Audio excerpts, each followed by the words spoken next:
And I have the incredible honor of introducing Dr. Delana Parker. She is a pediatric pain psychologist. She did her PhD in clinical psychology at UCLA before doing a pediatric pain fellowship at Stanford. So we were at the same institution, which was great. And we have been incredibly lucky to have her as part of our interdisciplinary program. And today she's going to talk about behavioral pain management for pediatric headache.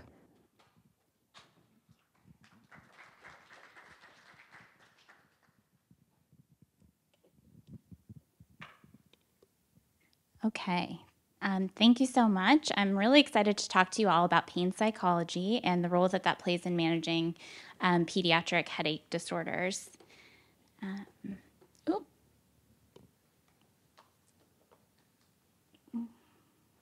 back.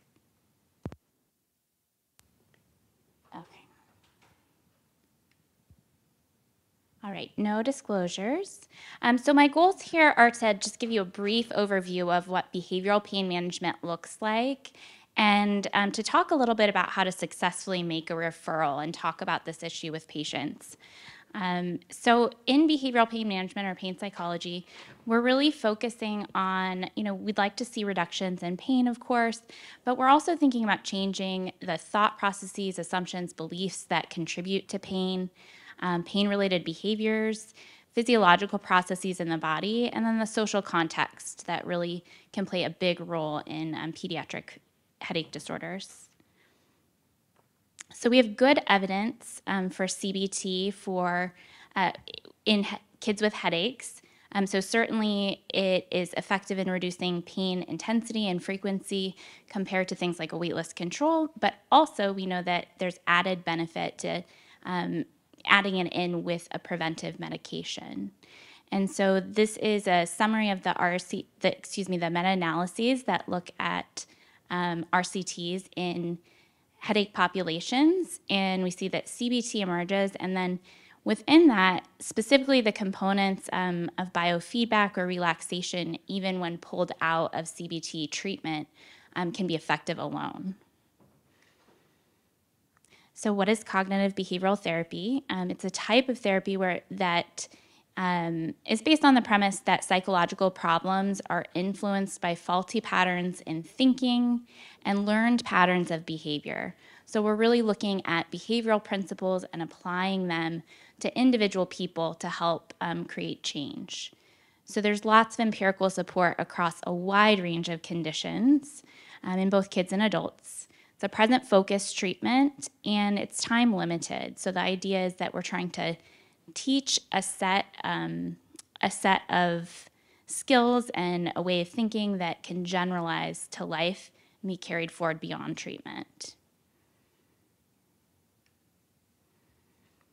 Okay, so I just briefly want to touch on or acknowledge that there are lots of different treatments that are showing promise, psychological treatments that are showing promise in kids with headaches. So some of the other ones to note are mindfulness-based stress reduction, acceptance and commitment therapy, dialectical behavior therapy, motivational interviewing techniques, clinical hypnosis, and then of course many pain psychologists play an important role in just really being a liaison for the care team and coordinating treatment with the family, the patient, and the school. So each of the treatments that I've listed there, these are all types of behavioral therapies. And so it's important to remember there's lots of different CBTs, and I'll be really focusing just on pediatric pain and headache in particular. So our treatments can be delivered in an individual setting, a group setting, and then there are lots of options for self-guided treatment through things like books and apps. Often treatment is delivered in the outpatient setting, but it also plays a really important role in pediatric pain rehabilitation programs, including ones that are sort of follow the intensive outpatient model and some that are on the inpatient setting. And increasingly we're seeing rehabilitation programs that are headache specific, which is really exciting. So who is this most appropriate for? Because we know that there are lots of children with headaches, and so we really want to think about Adding in the behavioral pain management when there's compromised function or significant distress for the patient and or family. And especially we want to target kids when we're starting to see that things are chronic, because we know that in terms of pain processing, that has implications for sort of what's changing and what we need to target. Absolutely, if the child has more than one chronic pain issue, that really tells us that they're at heightened risk for poor outcomes, and we want to get behavioral health on board. So often this issue of comorbidities comes up because, things like anxiety disorders and depression are extremely common. Headaches are extremely common as well. And so understanding and untangling sort of what has led to what can be a piece of treatment. But when we see that really it's an anxiety disorder, something that is really separate from the headache process, it's not really so much involved in the pain, then we want to think about just general cognitive behavioral therapy with a community provider rather than pain-specific psychology. And sometimes it's not clear, and part of the job is just sort of untangling that and making appropriate referrals. There are some clinical concerns that really we have to manage before we can think about pain psychology for headache. So certainly things like suicidality, severe depression, and eating disorders. And these are all cases where we really absolutely need to have and connect the family with treatment prior to starting behavioral pain management, where we're really focusing on function. The first piece is assessment and engagement, and this is a very important role, very important part of the treatment planning process and helping sort of to craft an interdisciplinary care plan. So we know psychological factors can trigger, exacerbate, or maintain headache disorders. And some of these psychological factors will be very specific to headaches or pain. And then some are just predisposing factors or comorbid conditions that exist alongside the headaches. During this assessment phase, we also really want to focus on identifying resilience factors and thinking about what are the strengths this patient and family has, and how can we generalize this to the headache context? So where are they coping well, and how can we extend that to this problem? We also want to assess readiness for pain self-management. So this is a huge issue. Not every patient or family that would benefit from pain psychology is ready for pain psychology. And so thinking about many of our patients and families come into clinic and really expect that there's a pill or that they're going to see their doctor and the headaches will be gone and they won't have any more pain. And so absolutely we want to first understand where they are in that process and then help shift them towards an understanding that there's actually lots that they can do that will help them feel better, help them cope, help them actually change the course of their headaches. I'll also note that parents and children might be in really different places in this dimension. So sometimes kids might be more willing to start making some of those changes, but I see a lot of parents who really feel like children shouldn't have pain, and kind of helping them understand and get ready to participate in the process is a first piece of treatment. So these are the components. I'll go through each one briefly, but you can see that we kind of start with this education and pain neuroscience piece and then shift into some of the CBT components. So specifically working with thoughts, thinking about changing behavior, specifically targeting some of the physiological changes that we see in headaches, and then the social piece, so changing some of the environmental contingencies that might be maintaining headaches, and then addressing some of the social modeling that can occur with pain behaviors. So we already saw the headache relief guide before, but in this phase of treatment, we really want to check in with patients and make sure that they understood what was shared with them by their neurologist, that they understand what the symptoms and their diagnosis are, And part of this is also to make sure that we're addressing any diagnostic uncertainty, and I'll talk a little bit more about that. But that can be a major barrier to engaging in pain self-management. We also see that kids are often not very good reporters on what's happened in their life, and so helping them start to just even self-monitor some of their symptoms is a really important piece of treatment. And we also orient people towards understanding that that our treatment, even though our hope and a positive outcome is a reduction in number of headache days and headache intensity, we're really going to be focusing on function and changing some things before we see a change in pain. And so helping them understand that is actually a very helpful thing to do, that we don't need to be concerned about harming the child in the process or anything like that. So things like returning to school, getting back to playing with friends, just living normal life. Then we go through and help them understand a little bit about pain neuroscience. So the kind of key points here are understanding that pain is an experience that occurs in the brain. It has a protective function, but it's not always the case that it's indicating danger, and that it can sort of go haywire.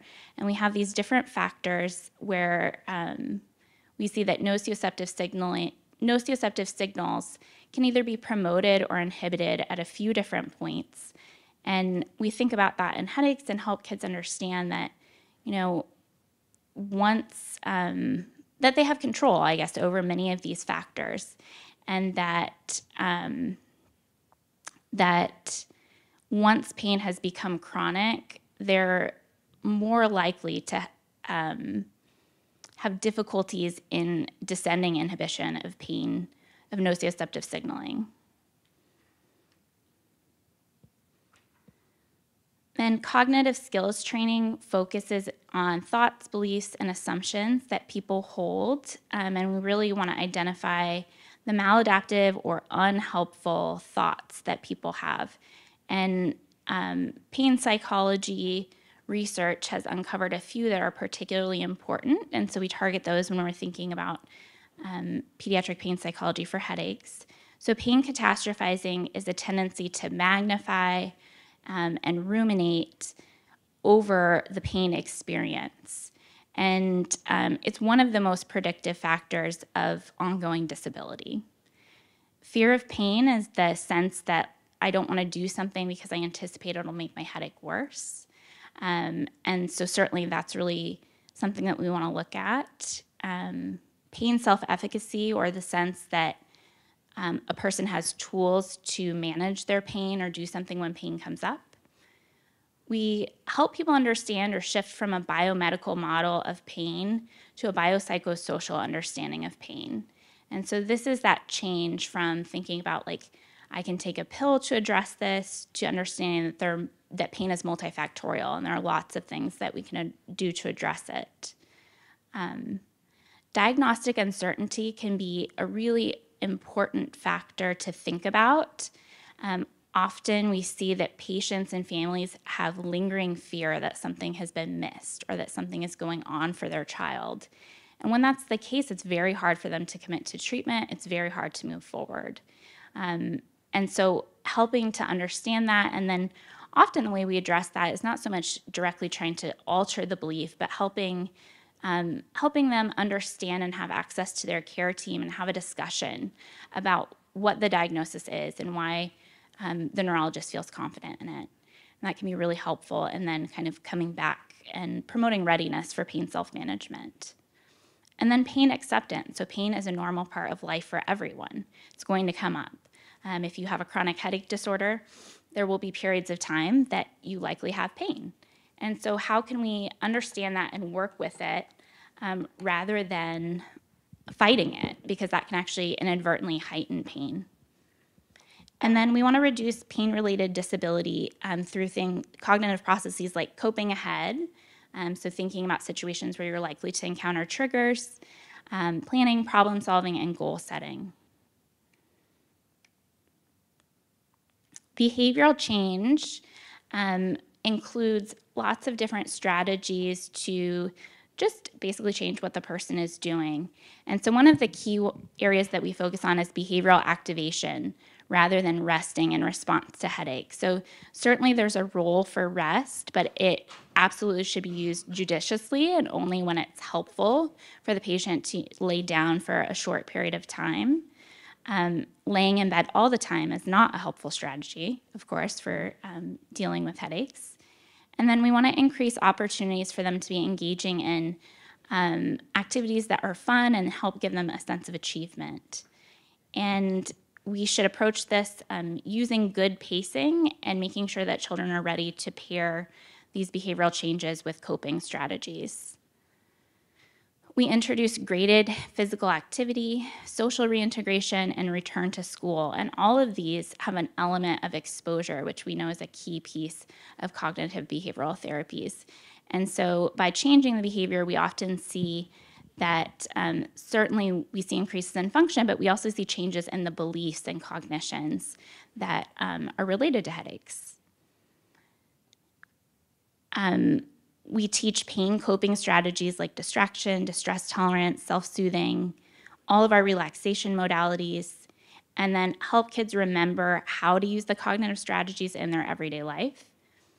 And then this lifestyle and prevention piece is really important, as Dr. Pavitt just discussed, but even though these are relatively simple behaviors, they're really hard behaviors to do consistently. So from a health behavior change perspective, helping really to craft a good plan for patients to be successful and for their social environment to really reinforce change in these areas is very important. And in addition to the lifestyle change, the last point on their treatment engagement or adherence. So we know that medications only work if you take them. And so introducing this idea to patients and families, and you'd be surprised at how many people report very poorly on their own level of adherence or engagement. And it's not intentional. We're just not very good reporters overall of our ability to follow through on recommendations. So this graphic here shows the interpersonal fear avoidance model of pain. And it just really is underlining this idea that a child is embedded in a broad social context, and we have to think about all of that and sometimes intervene in some of the components in the social network. So things like parent pain catastrophizing and pain-related fears can lead to parent protective behaviors that result in children no longer functioning as well in the face of pain. So often we meet with parents, and sometimes we need to directly work on their beliefs about headaches. We have to teach skills to change the consequences of headache pain behavior and to reinforce desired alternate behaviors. So meaning if your child is not feeling well, we don't want a lot of extra attention specifically in response to that behavior. We don't want special privileges as a result of headaches. We do want parents to start to really notice when their children are engaging in coping and to praise that and give that attention. We want them to notice when their child is going to school and start to notice and appreciate incremental increases in those desired behaviors. We teach communication skills like support, empathy, how to set expectations and set limits. And we also teach behavioral skills like helping them recognize protective or accommodative behaviors, and then how to actually enforce limits. So these are things that are often part of parent management training within cognitive behavioral therapy, but we often see deficits in the parents that come into clinic or they're just struggling.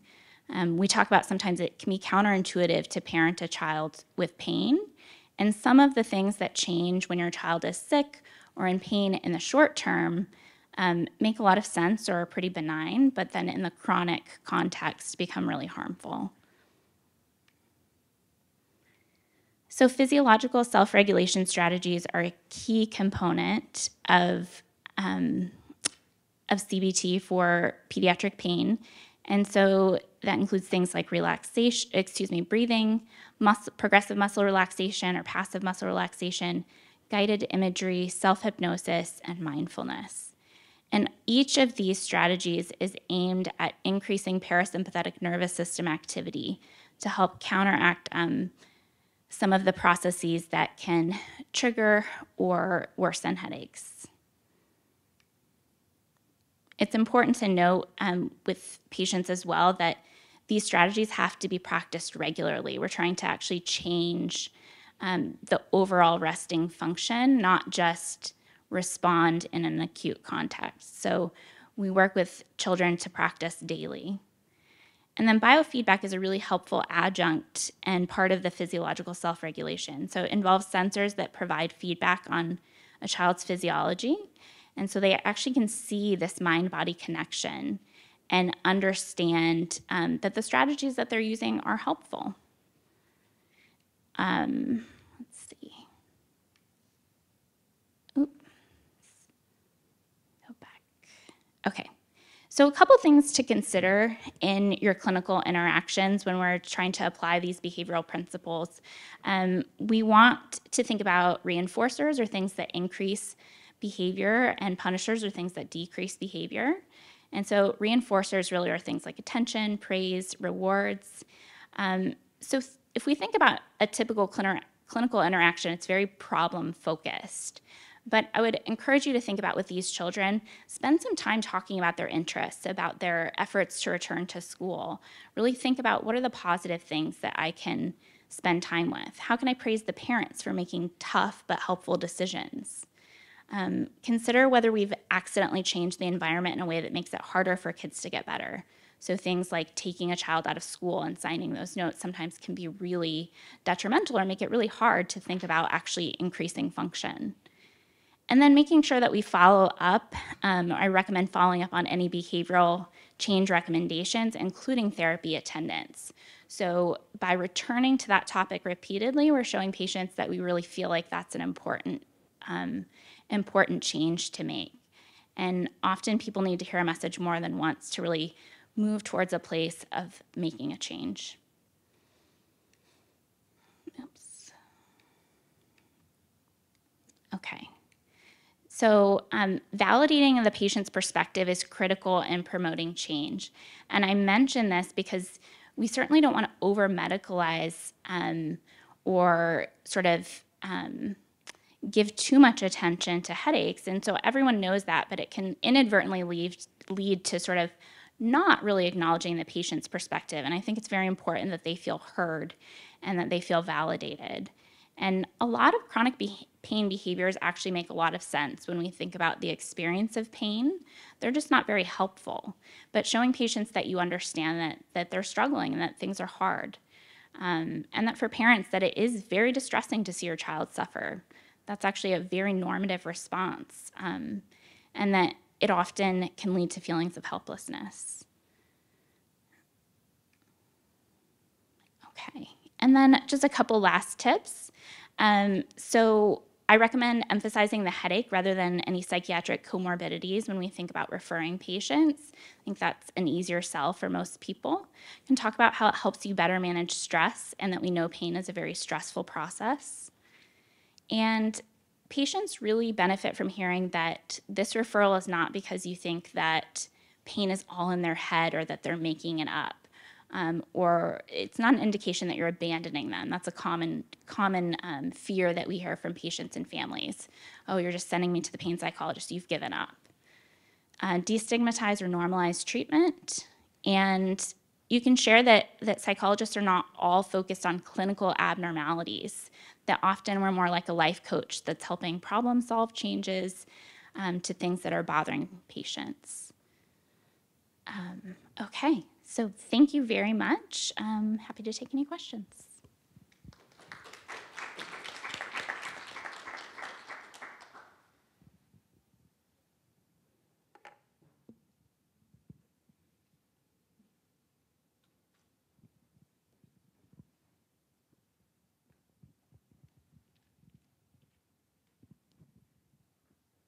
Thank you so much for that talk. you described a lot of different treatment modalities, and I was wondering if you talked just a little bit about how you choose which ones to utilize on patients, or do you kind of pick one or two or try and utilize multiple ones? What's your approach? So often I'll look at sort of the comorbidities that might be present and think about what makes sense with that constellation of things that overlap, like what skills will be helpful across different issues that are presenting. And then sometimes it's just based on the psychological conceptualization, and sometimes it's really just guessing, but we follow that up with measures of function and looking at how the patient is doing. And so if, for instance, changing thoughts and behaviors isn't really working for that patient, we might shift over to something like ACT, where it's more about accepting but not reacting to thoughts. So it's just a different sort of approach. Yeah.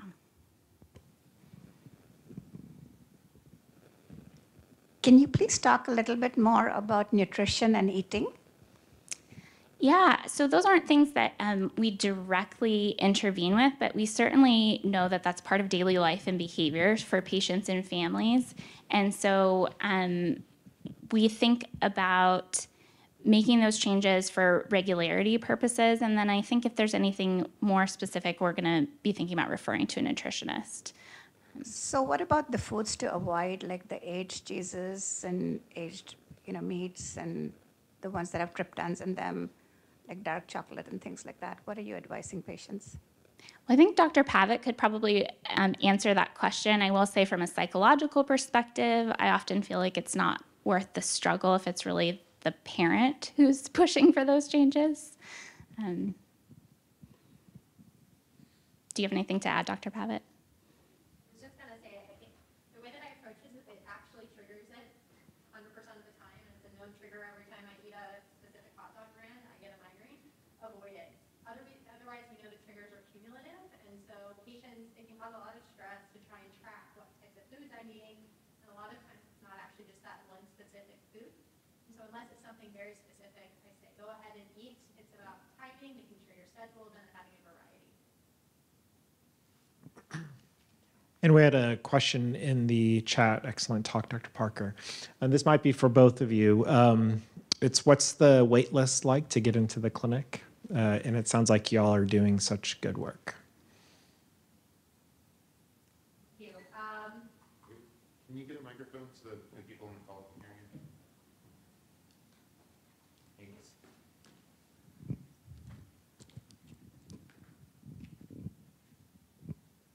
Great question. So right now, our wait list to get into the headache program is, I'm looking at my program coordinator who is also here. I think it's about a month and a half. But if we do take urgent referrals, and so if there's any patient that you're concerned about, please don't hesitate to reach out to us, and we can work people in. To get into the interdisciplinary program, that wait list is about a month, 6 weeks right now. We're scheduling out for that program.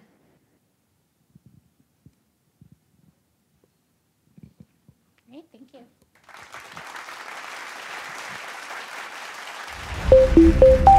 you.